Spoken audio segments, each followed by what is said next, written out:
अस्सलाम वालेकुम।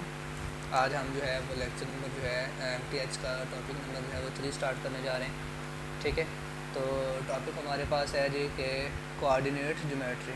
ठीक है, तो कोऑर्डिनेट ज्योमेट्री हमारे पास होती क्या है? देखें, कोऑर्डिनेट का मतलब होता है कि आपके पास कोऑर्डिनेशन सिस्टम। ठीक है, कोऑर्डिनेट का ज्योमेट्री का मतलब होता है आपके पास शेप। ठीक है, तो ये आपके पास होता है कोऑर्डिनेट सिस्टम। ठीक है, और इसके अंदर अगर आप किसी भी किस्म के कोई भी कार्टेशियन पॉइंट को दर्ज कर देंगे तो ये कोऑर्डिनेट सिस्टम बन जाता है। ठीक है, तो लेट्स सपोज अगर मैं कहूँ जी कि मेरे पास कुछ इस तरह से है, मैं एक यहाँ पे ले लेता हूँ नंबर कोई भी 1 2 3 4 5। ठीक है, इधर को ले लेता हूँ 1 2 3। तो इस तरफ चूँकि x नेगेटिव का होता है, ठीक है, इस तरफ y पॉजिटिव का, इधर x पॉजिटिव और इधर y जो है वो नेगेटिव का। ठीक है, तो ये -5 और ये 3, तो ये कुछ इस तरह से बन जाएगा। इसको अगर मैं मिला दूँ आपस में तो -5 वाओ 3। ठीक हो गया। इसी तरह अगर किसी और पॉइंट भी यहाँ पे ले लेते हैं, लेट अस सपोज यहाँ पे 1 2 यहाँ पे जो है वो ले लेता हूँ जी, मैं -1 ले लेता हूँ। तो ये देखें यहाँ पे पहले पॉजिटिव का है और ये माइनस का, चूँकि इस तरफ जो y वाली वैल्यू है वो नेगेटिव आनी है, इस तरफ x पॉजिटिव ही है ऑलरेडी। ठीक है, तो इन दो पॉइंट्स को हम कैसे कैसे पढ़ सकते हैं? हम इनका डिस्टेंस फाइंड कर सकते हैं, हम इसका मिड पॉइंट फाइंड कर सकते हैं, हम इसकी स्लोप फाइंड कर सकते हैं। ठीक है, तो अगर आपने इन दोनों के दरमियान में डिस्टेंस को फाइंड करना है तो डिस्टेंस फाइंड करने के लिए आप क्या करेंगे कि आपके पास एक फार्मूला होता है। ठीक है, फार्मूले में क्या होता है जी कि आपके पास है फार्मूला AB जो है, ठीक है, जो इक्वल टू होता है हमारे पास x2 माइनस x1 इसका square, then y2 minus y1 इसका स्क्वायर। अब ये x2 x1 y1 y2 ये क्या होते हैं? आपके पास ये x होता है, ये y होता है। ठीक है, ये इसे अबसीसा भी बोलते हैं, इसको ऑर्डिनेट भी बोला जाता है। ठीक है, तो इसको अगर हम सॉल्व करेंगे तो मतलब x2 माइनस x1। ठीक है, इसे मैं a का नाम दे देता हूँ, इसे मैं b का नाम दे देता हूँ। ठीक है, इसको मैं ऐसे मिला देता हूँ चलिए आपस में। ठीक है, तो इनके दरमियान में अगर डिस्टेंस फाइंड करना है तो मतलब कि 2x2 आ जाता है और x1 माइनस ने इसे प्लस कर दिया और ये पॉजिटिव का 5 आ जाता है। ठीक है, इसका स्क्वायर आ जाता है। देन y2 माइनस y1 यानी कि ये हमारे पास आ जाता है -1 और ये हमारे पास ये, तो इसको जमा कर देगा वो 3 और इसका स्क्वायर आ जाता है और इसके ऊपर स्क्वायर रूट। ठीक है, फिर इस तरह हमारे पास 7 का स्क्वायर आ जाता है और देन यहाँ पे 4 का स्क्वायर। तो बाकी सिंपली जो है इसको सॉल्व कर लेंगे, 49 + 16 और ये हमारे पास कुछ 65 का स्क्वायर रूट बन जाता है। ठीक है, ये तो था हमारे पास किसी भी चीज़ का डिस्टेंस कैसे फाइंड करना है। अगर हमने इसका मिड पॉइंट फाइंड करना हो, ठीक है, तो देन अगर हमने मिड पॉइंट फाइंड करना है तो मिड पॉइंट फाइंड करने के लिए हम क्या करते हैं? मिड पॉइंट का भी एक फार्मूला होता है हमारे पास। मिड पॉइंट का फार्मूला होता है ये क्या है हमारे पास? x1 + x2 divided by 2। इसी तरह y1 y2 इसको डिवाइडेड बाई 2, यानी x वालों को आपस में ऐड करके 2 पे डिवाइड करेंगे और y वालों को आपस में ऐड करके 2 पे डिवाइड कर देंगे। तो देन x1 x2 मतलब क्या है? -5 + 2 डिवाइडेड बाई 2 एंड y1 हमारे पास क्या है? इसे हम कह देते हैं 3 - 1 डिवाइडेड बाई 2। तो देन इसको हम सॉल्व करते हैं तो ये बन जाता है मेरे पास -3/2 और कुछ भी बन जाता है 2/2। इसको फर्दर हम ऐसे भी लिख सकते हैं -3/2 और 1। तो डिस्टेंस के बाद हमने मिड पॉइंट को देख लिया है। इसके अलावा अगर हमारे पास स्लोप आ जाती है तो स्लोप को किस तरह से फाइंड करना है? तो स्लोप हमारे पास क्या होती है? ये चीज़ किस तरह से जो है टेढ़ी है। ठीक है, मतलब अगर आपके पास सीढ़ियाँ हैं तो सीढ़ियों में स्लोप किस तरह से होती है? ऊपर से लेके ऐसे नीचे की जानब। ठीक है, तो ये इसका एक स्लोप होता है। स्लोप भी कैसे फाइंड करते हैं? स्लोप का फार्मूला भी हमारे पास बहुत आसान है। ठीक है, स्लोप इज इक्वल टू होता है हमारे पास राइज बटा रन। कैसे? देखें, आपके पास राइज बटा रन का क्या मतलब होता है कि आप कैसे भाग रहे हैं, ठीक है, और चढ़ किस तरह रहे हैं और रन कितना हो रहा है। ठीक है, चलना कितना पड़ रहा है, क्या है मतलब इसका?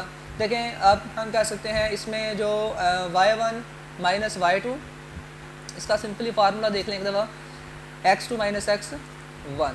ठीक है, y का पॉइंट आपको गिवन है, x के पॉइंट आपको गिवन है, आप इसमें वैल्यूज़ को पुट करेंगे और आपको यहाँ से स्लोप बआसानी मिल सकती है। ठीक है, मैं यहाँ पे लिख सकता हूँ y2 मेरे पास कितना है? -1 - 3।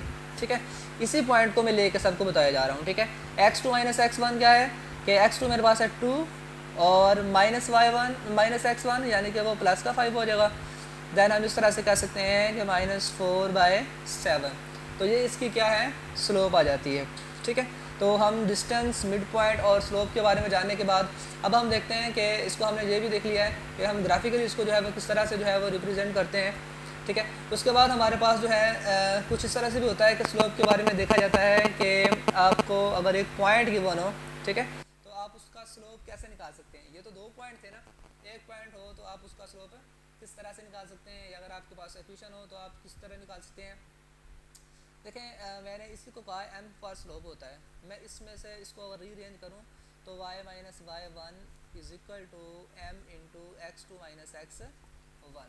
ठीक है, तो ये हमारे पास कुछ इस तरह से जो है वो बन जाता है, स्लोप का फार्मूला बन जाता है। ठीक है, जिसमें हमारे पास अगर एक पॉइंट गिवन हो और एक स्लोप गिवन हो तो हम उसमें से इक्वेशन ऑफ लाइन भी बना सकते हैं। ठीक है, तो इसके अलावा जो है हमारे पास सिंगल पॉइंट के लिए भी हमारे पास फार्मूला होता है कि अगर हमारे पास एक सिंपल इक्वेशन हो तो वहाँ से स्लोप को किस तरह से फाइंड आउट करना है। तो उसके लिए हमारे पास कुछ नहीं होता है कि जिसमें हम क्या देते हैं कि y इंटरसेप्ट या x इंटरसेप्ट की मदद से हम जो है वो निकाल सकते होते हैं। वो क्या होता है, देखें स्लोप इंटरसेप्ट फॉर्म जो है ना, स्लोप इंटरसेप्ट फॉर्म किसे बोलते हैं, इंटरसेप्ट फॉर्म। ठीक है, वो होता है हमारे पास y = mx + c। ठीक है, इससे क्या होता है, अगर आपके पास कोई क्वेश्चन गिवन हो तो आप उससे बासानी उसका स्लोप बता सकते हैं। कैसे, लेट अस सपोज मैं आपको एक मिसाल लेता हूँ, 4x माइनस जो है 3x - 4y = 12। तो आपने इसकी शेप बनानी है। ठीक है, जो m का आंसर बनेगा वो आपकी स्लोप होगा। आपको y अकेला चाहिए, आप 4y को उस तरफ जाके पॉजिटिव का कर देते हैं, ये 12 इधर आके माइनस का हो जाता है। ठीक हो गया। फिर इसके अलावा हमें तो चूँकि y इधर अकेला चाहिए ना, तो मैं 4 को सब पे जो है वो डिवाइड कर देता हूँ। ठीक है, तो जब मैं 4 पे डिवाइड करूँगा तो वो कुछ इस तरह से बन जाएगा 3/4x - 12/4। 4 दोनों पे क्या हो गया, डिवाइड हो जाता है। ठीक हो गया। तो इसमें कुछ इस तरह से हो जाता है कि हमारे पास x के साथ जो चीज़ आ रही थी ना, x के साथ, वो हमारे पास क्या है, उसका स्लोप होता है। यानी कि हम यहाँ से कह सकते हैं कि 3/4 जो आ रहा है ना, बाई कंपैरिजन लिखना है आपने यहाँ पे कि y m का आंसर 3/4, x और c का आंसर जो भी था हमने उसे छोड़ दिया, हमने तो सिर्फ m निकाला था ना, तो वो m जो है वो हमारे पास कितना आ जाता है, 3/4 इसका जो है वो आंसर आ जाता है।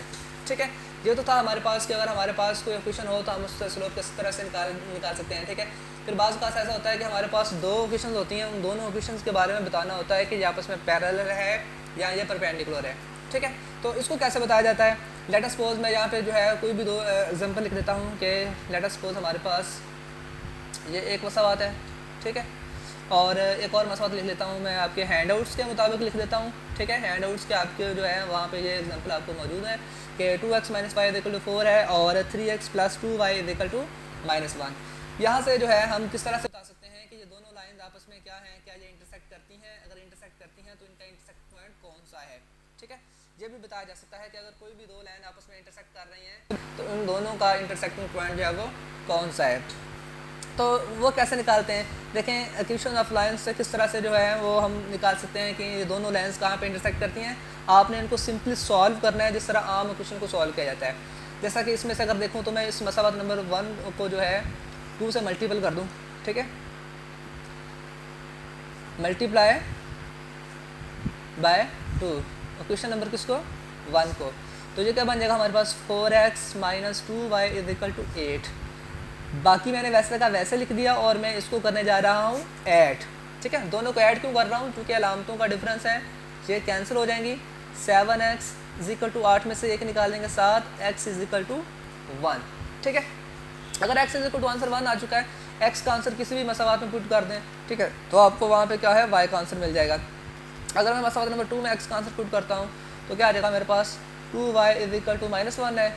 ठीक है, ये 3 उस तरफ जाके क्या हो जाएगा, माइनस का हो जाएगा, -1 -3 और y = बन जाएगा -4/2 और इस तरह से जो हमारे पास आंसर आ जाता है y-2। ठीक है, तो हम कह सकते हैं 1 व -2 वो पॉइंट है जहाँ पे ये दोनों एक दूसरे को इंटरसेक्ट करती हैं। ठीक है, फिर इसके अलावा ये बताना हो कि ये दोनों लाइन आपस में परपेंडिकुलर हैं, पैरेलल हैं, वो किस तरह से बताया जाता है, तो उसके लिए ये होता है कि आपने सिंपली दोनों का स्लोप निकालना है, ठीक है। जैसा कि इसका स्लोप कैसे निकाला जाएगा, मसवात नंबर 1 का, ठीक है। तो बाय 1 में लिख देता हूँ। तो बाय 1 हमारे पास आ जाएगा, इसको हमने शेप कौन सी देनी है, ये देखें, ये इस शेप में लेके आना है, y equal to M X plus C, इस शेप में इसको बनाना है, फिर आपको स्लोप का खुद ब खुद पता चल जाएगा। तो y इक्वल टू किस तरह जी, देखें y को जो कि मैंने पॉजिटिव लेना है, तो y को मैं उस तरफ ले जाता हूँ और y हो जाता है पॉजिटिव का, देन हमारे पास क्या हो जाता है, तो देन हमारे पास जो है वीडियो एंड होने वाली है इंशाल्लाह, नेक्स्ट जो है वो अगले